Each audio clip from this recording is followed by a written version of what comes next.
Hello, my Math 3 scholars. Today we're going to learn how to solve polynomial equations and find all of their solutions. So we're going to mix together graphing and factoring to come up with both real and imaginary solutions. So let's look at this first example here. And it says find all solutions. Now, we are not equal to 0. So the first thing you have to do is make sure you're equal to 0. So I need to move this over. So if it's positive and I move it over, it's going to become negative. So I'm going to set this 2x cubed minus 5x squared minus 3x equals 0. Now, I want you to remember that we've learned that the degree of a polynomial is its highest exponent, 3. That's also the total number of solutions that the polynomial should have. So I should have a total of 3 solutions here. So what I'm going to do first is I'm going to go and I'm going to graph this using Desmos and see if I get 3 real solutions by looking at the graph. So let's go to the graph, and I already have this keyed in, 2x cubed minus 5x squared minus 3x. All right, you can see that solutions means, we've talked about this, that it's where it crosses the x-axis. So you can see here that this crosses the x-axis in 3 places. So I have 3 solutions. I have a solution here at negative 0.5, one at 0, and one at 3. So when I come over to my paper, I can write out all of those solutions. So let's go over here, and this is going to be x equals 0, x equals negative 1/2, and x equals 3. So these are all the solutions for that problem. And I was able to find all 3 of my solutions just by looking at the graph. So now let's go to this problem. X to the 4th minus 3x squared equals 4. Okay, the first thing is I have to be equal to 0. So I'm going to have to move that 4 over. It's positive, so if I move it over, it's going to become negative. So x to the 4th minus 3x squared minus 4 equals 0. Okay, let's go to Desmos and graph, but know that we have to have a total of, my highest exponent is 4. So I need 4 total solutions. Whether they're real or imaginary, I need 4. All right, so let's go look.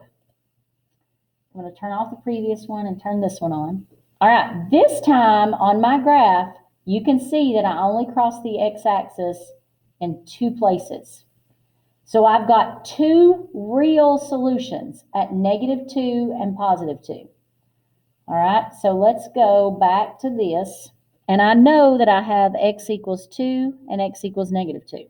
But I have to come up with those other 2 solutions. So what I have to do is factor this thing to start with. So I've got to go to parentheses. So that would mean x squared times x squared to give me that x to the 4th. Now I need to come up with 2 things that will multiply to give me 4. Remember, this is your diamond method. So we're multiplying to get negative 4 and adding to get negative 3. Well, that's going to be a negative 4 and a positive 1. So this is going to be a negative 4 and a positive 1. All right, now x squared minus 4 will factor to x plus 2 times x minus 2. We talked about that in a previous lesson, that this is a difference of squares, so it factors like that. I can't do anything else to that x squared plus 1. It is what it is. Now, if I set each piece equal to 0, each one of those factors that I came up with. All right, here, this is the one that gives me x equals negative 2. That's the one I came up with on the graph. This one is the one that gives me 2. This one, if I subtract 1 first, that's x squared equals negative 1. And then I have to take the square root in order to get rid of that. Now, remember that the square root of negative 1 is equal to positive or negative I. Okay? The square root of negative 1 is I, and we say positive or negative I. So there's my other 2 solutions, positive or negative I. And now I have a total of 1, 2, 3, 4 solutions, because we needed a total of 4. So 2 of them are real and 2 are imaginary. So I'm going to write 2 real solutions and 2 imaginary solutions. 2 real solutions and 2 imaginary solutions. And I probably should have written over here 3 real solutions. Okay, let's do one more together. 3x to the 4th plus 12x squared equals 6x cubed. Now that 6x cubed is going to have to be moved over here, and I'm going to have to put it in between these two so that I'm in descending order, standard form. So 3x to the 4th, this is positive. When I move it over, it's going to become negative. So minus 6x cubed plus 12x squared equals 0. Okay, let's go to Desmos and graph this and see what we've got. Right? You can see here that this just touches the x-axis. Now, we've learned this year that if it touches it, that means that it has a multiplicity of 2. So we're going to see how that works out. But we know that we have one real solution at x equals 0. So let's go back here. X equals 0, that's one of our solutions, okay? I got to figure out how to get that, though. So let's see if we can factor this. You'll notice that all 3 of these have a 3 and an x squared in common. So that's a greatest common factor that I can pull out. And that'll leave me with x squared minus 2x plus 4. Okay, now I can factor this. So I've still got the 3x squared. This is going to be an x and an x. Okay, if I do the diamond method, I need to get a positive 4 when I multiply and a negative 2 down here when I add them. Okay, is there any way for me to multiply to get positive 4 and add to get a negative 2? Well, if I do 1 and 4, that's not going to work. If I do 2 and 2, that's not going to work. This won't factor. So I can't go to this. I can't do that part. Now I can say, okay, 3x squared equals 0. And I can say x squared minus 2x plus 4 equals 0. But I can't factor this one any further. Now this one over here, I'm going to divide by 3. That gives me x squared equals 0. Take the square root, and I get my x equals 0. So that's that one. That's the real solution. So I know this is one real solution.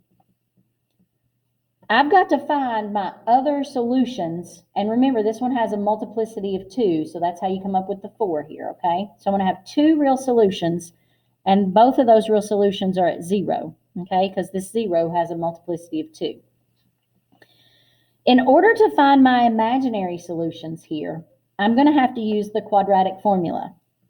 In case you've forgotten that, this is what it is. Negative b plus or minus the square root of b squared minus 4ac over 2a.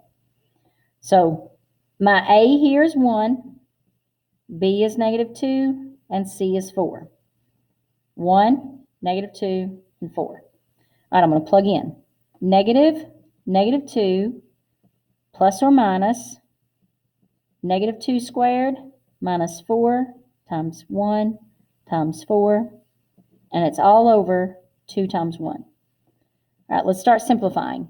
Negative 2, that's going to be a positive 2, plus or minus the square root. Okay, I'm going to use my calculator and figure out what this is. So we've got negative 2 squared. Actually, let me put that in parentheses. Negative 2 squared minus 4 times 1 times 4. All right, that's a negative 12. Over 2 times 1 is 2. Okay, the square root of negative 12, oops, sorry guys. The square root of negative 12 I can rewrite, and I'm going to have to pull out an I. So let me come up here. The square root of 12 can be written as the square root of 4 times the square root of 3, and the square root of 4 is 2, okay? So I'm going to have here, I'm just coming down here to finish, 2 plus or minus 2i square root of 3. The I comes from the fact that I've got a negative under the radical. The 2 comes from here, and then the square root of 3, and it's all over 2. Now this will simplify. 2 goes into 2 once, plus or minus. 2 goes into 2 once. I square root of 3. So these are my other two solutions, and they are two imaginary solutions. So I have x equals 0 as two real solutions because it's a double root since it's an x squared. And then 1 plus or minus I square root of 3 for those two imaginary solutions. All right, guys, as always, if you have questions, let me know.